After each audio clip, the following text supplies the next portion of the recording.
good right there? Sure. It's a little too high, right? Too high? Oh, now you're getting big. Also, we're losing some mics here. One second, everyone. My mic. Thank you for being here. Sure, no problem. Thank you for this. Everybody good?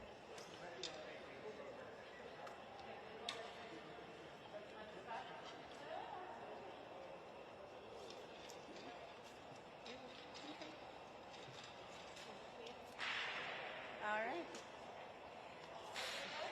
So do you want me to make a little statement and you can follow up? Okay. Yeah, sure. My name's Jennifer Bongine.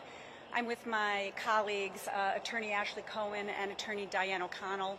My law firm is the Bongine Law Group, and we represent R. Kelly, Robert S. Kelly. And today we had our first day of jury selection.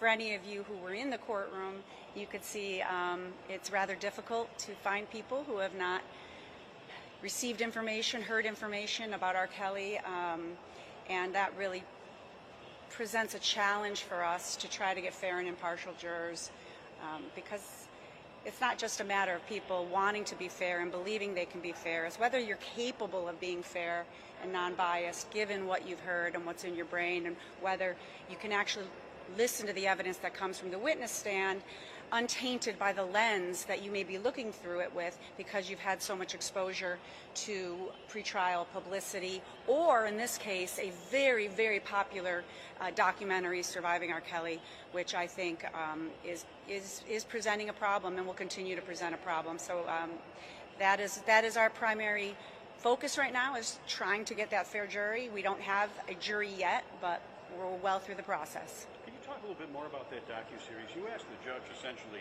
to strike anybody who'd seen any part of it. He didn't agree with that, but why did you ask that? And because there are rare circumstances in the law, Seventh Circuit acknowledges it, where we say, the courts say, that a juror is presumed biased, no matter what he or she says.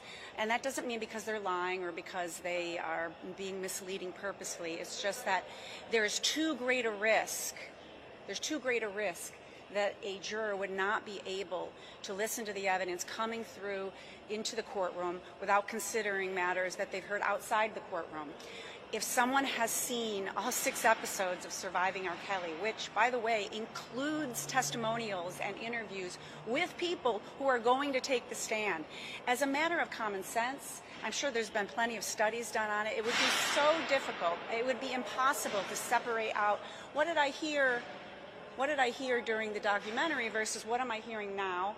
And did you actually draw some type of impression at the time you saw this person speak on TV, which, by the way, they would not have been subject to any cross-examination.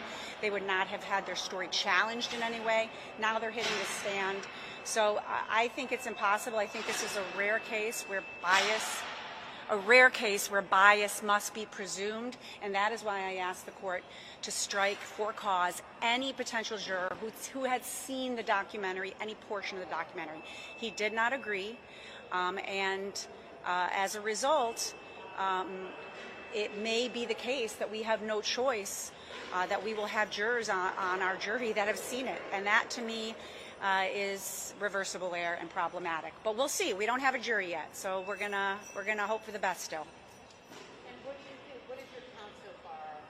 We've been more than 50 potential jurors, but more than 30 have been excused. So we questioned, I think, 65 today. There is now a pool of jurors who are still potential jurors. They're not the jurors. And I think we're at about 33 or something of that nature. So we're getting there. And then once we get a pool, then we'll be in the world of exercising peremptory challenges. And then it looks like we will have a jury tomorrow.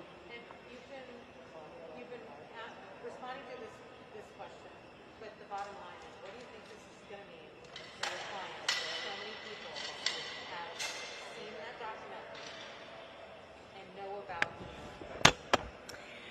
Yeah, I mean, it's not just that there were people that came with the information about the New York case. They then announced it in a courtroom for anybody who hadn't heard about it now does know about it. So our position is we have a tainted jury pool. We start with a tainted jury pool to some degree. In any high-profile case, there is that potential. But there are these unique cases in history. Shepard versus Maxwell is a United States Supreme Court case that goes way back. So there are these unique cases, and this is going to be one of them, that we aren't going to get what the Constitution demands, which is a fair and impartial jury, but at least there is that risk that we will not get that because of the pretrial publicity that they've been exposed to. Again, and I want to make this very clear, this is not even a matter of people being bad or being untruthful or misleading. It's just people have an instinct to want to believe they can be fair no matter what they've heard. I'm a fair person, but we are human beings, and there is bias that we have, and we're not always in touch with it. And it's not something you can predict until you're in the middle of the trial when it's too late. Oh, I remember that girl. She testified or gave an interview in the Surviving R. Kelly series. I really liked her. Or what, something along those lines. Those bells could go off, and that is the thing that we should be guarding against. But unfortunately, again, I have great respect for Judge Leinenweber. He disagreed with our position on that, but we've made our record, and that's all we can do. You mentioned that the jury's already heard about the New York conviction. Yeah. Throughout this process. So is the jury already tainted? Yes. You can't weed that out, right? No, I mean, so as a general proposition, juries aren't supposed to know about prior convictions or prior bad acts unless someone takes the stand. And of course, Mr. Kelly may still testify, but they are privy to information that they otherwise would not have been privy to. And that's negative information. The fact that he's previously been convicted in another jurisdiction is a data point that this jury members of this jury are going to have knowledge about. And how can we be assured that they will not take that into account when assessing the evidence in this case? I don't know that we can. So I think we start off in a really bad place because of that. But again, we're going to continue to fight and hope that this jury follows the law and will do their best to put that stuff aside. But it is not an enviable position, and it puts the government at a significant advantage. So I hope that answers your question. How's Robert? He seems engaged in the process. He is engaged in the process. He said it was much better than the New York case because in New York they were actually doing physical sidebars, and he really wasn't able to participate to the degree he would have liked to. And really, jury selection is one of those things where the client should be the most active. It's a jury of his peers that he is choosing, and I feel very strongly that he should be part of that, and he is. He can hear what's going on. He's obviously being privy to our conversations. We're chatting, and we're talking about the process. And I am glad he's able to participate. As you know, he has significant literacy issues, so it's difficult for him to quickly read a questionnaire. So a lot of it has to be orally explained to him. It slows the process down a little bit, but we're making it through. Making it through. How is his health? It's been 3 years since I saw him here in Chicago before he was arrested. He looks like he's aged quite a bit, maybe put on some weight. Yeah, life is hard in prison and jail. The medical care is not great. He does have medical issues. I think it's a matter of public record. Certainly at sentencing, he's diabetic. He has an anxiety disorder. He was assaulted in Chicago at the MCC. So he has significant challenges. It's very stressful. His information was stolen by a BOP officer.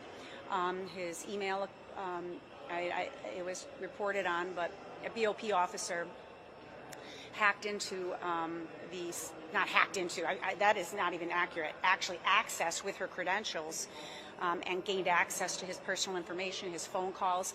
So, and this is really difficult to be able to be in custody not knowing whether any of your privacy rights are being